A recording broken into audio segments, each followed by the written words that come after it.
اور میں کیوں اس ذات کی پرستش نہ کروں جس نے مجھے پیدا کیا اور اسی کی طرف تم کو لوٹ کر جانا ہے؟ کیا میں اس کو چھوڑ کر اوروں کو معبود بناؤں کہ اگر رحمان مجھے نقصان پہنچانا چاہے تو ان کی سفارش مجھے کچھ بھی فائدہ نہ دے سکے اور نہ وہ مجھے چھڑا ہی سکیں؟ تب تو میں کھلی گمراہی میں پڑ گیا۔ میں تو تمہارے پروردگار پر ایمان لایا ہوں، سو میری بات سن رکھو۔ حکم ہوا کہ بہشت میں داخل ہو جا۔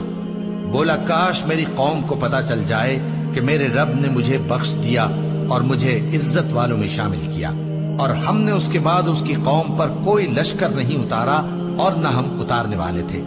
وہ تو صرف ایک چنگھاڑ تھی، سو وہ اس سے ناگہاں بجھ کر رہ گئے۔ بندوں پر افسوس کہ ان کے پاس جب کوئی پیغمبر آتا تو وہ اس سے تمسخر ضرور کرتے۔ کیا انہوں نے نہیں دیکھا کہ ہم نے ان سے پہلے بہت سے لوگوں کو ہلاک کر دیا تھا؟ اب وہ ان کی طرف لوٹ کر نہیں آئیں گے اور سب کے سب ہمارے روبرو حاضر کیے جائیں گے۔ اور ایک نشانی ان کے لیے زمین مردہ ہے کہ ہم نے اس کو زندہ کیا اور اس میں سے اناج اگایا، پھر یہ اس میں سے کھاتے ہیں، اور اس میں کھجوروں اور انگوروں کے باغ پیدا کیے اور اس میں چشمے جاری کر دیے تاکہ یہ ان باغوں کے پھل کھائیں، اور ان کے ہاتھوں نے تو ان کو نہیں بنایا، تو پھر کیا یہ شکر نہیں کرتے؟ وہ ذات پاک ہے جس نے زمین کی نباتات کے اور خود ان کے اور جن چیزوں کی ان کو خبر نہیں سب کے جوڑے بنائے۔ اور ایک نشانی ان کے لیے رات ہے کہ اس پر سے ہم دن کو کھینچ لیتے ہیں تو اسی وقت ان پر اندھیرا چھا جاتا ہے، اور سورج اپنے مقرر راستے پر چلتا رہتا ہے۔ یہ اس غالب و دانا کا مقرر کیا ہوا اندازہ ہے۔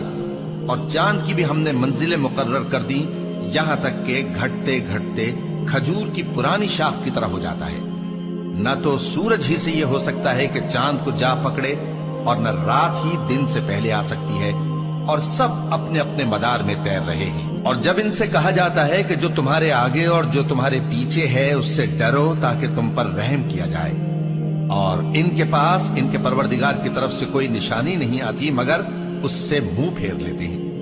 اور جب ان سے کہا جاتا ہے کہ جو رزق اللہ نے تم کو دیا ہے اس میں سے خرچ کرو، تو کافر مومنوں کے متعلق کہتے ہیں کہ بھلا ہم ان لوگوں کو کھانا کھلائیں جن کو اگر اللہ چاہتا تو خود کھلا دیتا، تم تو کھلی گمراہی میں ہو۔ اور کہتے ہیں اگر تم سچ کہتے ہو تو بتاؤ یہ وعدہ کب پورا ہوگا؟